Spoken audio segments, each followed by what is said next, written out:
While Deep Purple played to packed stadiums, with hits blasting on radios worldwide, their lead singer Ian Gillan was secretly stealing food just to survive. How could a band selling millions of albums be so completely broke? This is the untold story of how one of rock's greatest bands was robbed of their fortune by the very people they trusted to manage their careers. By 1973, Deep Purple was the top-selling album artist in America, yet they couldn't afford to pay their bills. The shocking contrast between their fame and their finances reveals the dark exploitation they endured. Picture this: 1968, England. 5 musicians came together to form what would become one of rock's greatest bands. But none of them knew they were signing up for financial disaster. The story of Deep Purple begins with businessman Tony Edwards investing in the music world. Edwards backed drummer Chris Curtis's idea to create a supergroup called Roundabout in 1967, a concept where musicians would rotate in and out.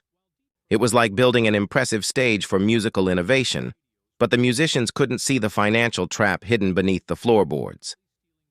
Edwards created HC Enterprises with partners, John Ketta and Ron Heyer, to manage the venture. To the band members, this structure appeared professional and secure, a proper business handling their affairs while they focused on music. It seemed like a step up from typical band management of the era.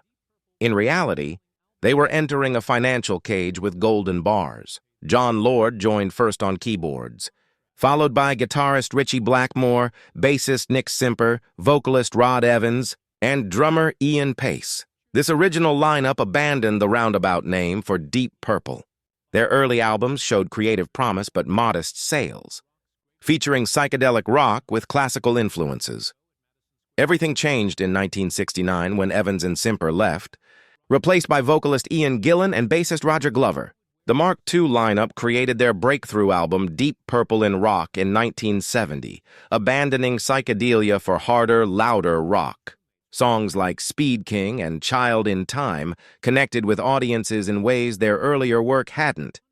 As Deep Purple's popularity soared, they concentrated entirely on music and performing, leaving all business matters to HC Enterprises. The company maintained complete control over their financial life, handling contracts, royalties, publishing rights, and tour income. Every dollar the band earned passed through management's hands first. The seemingly professional framework that promised protection actually created the perfect system for exploitation. While the musicians wrote songs and performed exhausting tours, management controlled the money flow completely. This separation of creative work from financial oversight created a dangerous imbalance.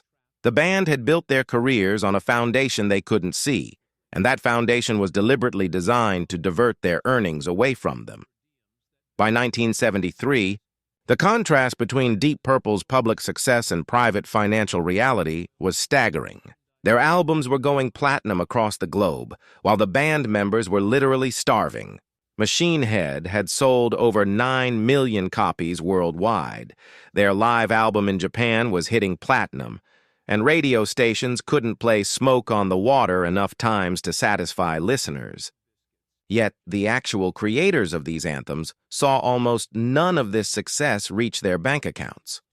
The reality struck hard in small, degrading moments. When Ian Gillan finally received money in 1973, he purchased a used Rolls-Royce for $6,600, a modest sum revealing volumes about his true financial state. After a sold-out show at Madison Square Garden, Gillan and Glover debated who would wear their single decent outfit the next day. For a band adored worldwide, they lived like struggling college roommates, forced to share clothes because they couldn't afford separate wardrobes. Their punishing tour schedule kept them working constantly, yet they saw almost nothing from their labors. Each night they performed for thousands of adoring fans. Each night they returned to cheap hotel rooms with barely enough money for meals. The moment of painful clarity came when Gillan approached manager John Ketta for a simple advance to buy clothes. Ketta's response revealed the cruel power dynamic. "If you ask me for money one more time, I'll throw you back in the gutter where I found you."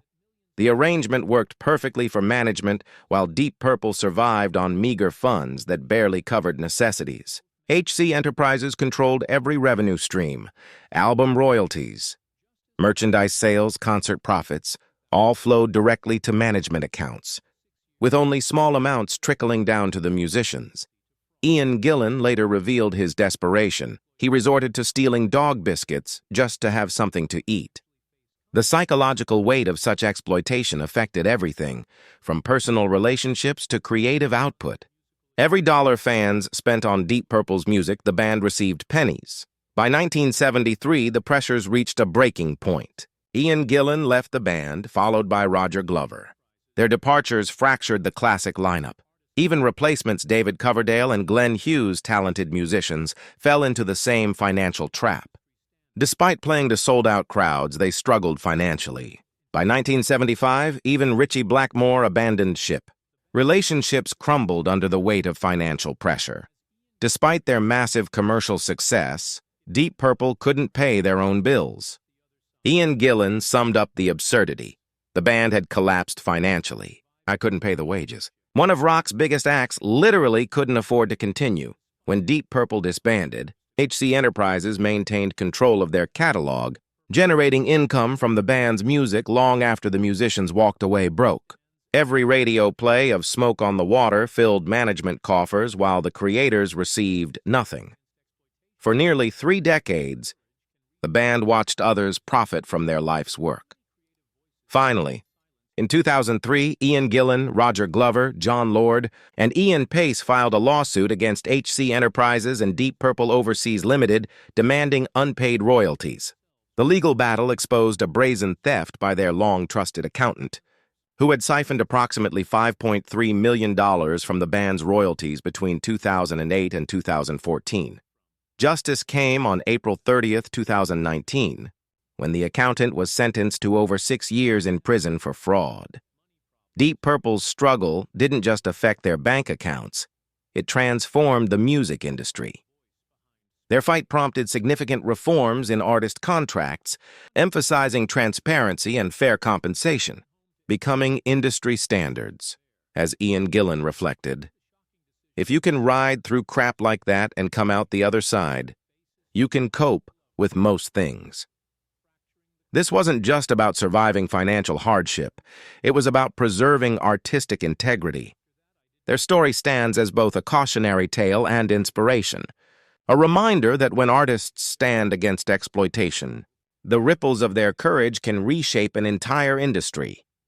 And so, the tale of Deep Purple reminds us that rock stardom is not always what it seems. While stadiums cheered and albums sold by the millions, the very musicians creating those anthems were robbed of their fortunes and forced to fight for every penny. Yet through betrayal, financial ruin, and decades of hardship, they endured. Their music survived, timeless and powerful, inspiring generations while changing the way the music industry protects its artists. For the band, justice finally came. But their story will always be a cautionary tale of how talent alone can't shield you from exploitation.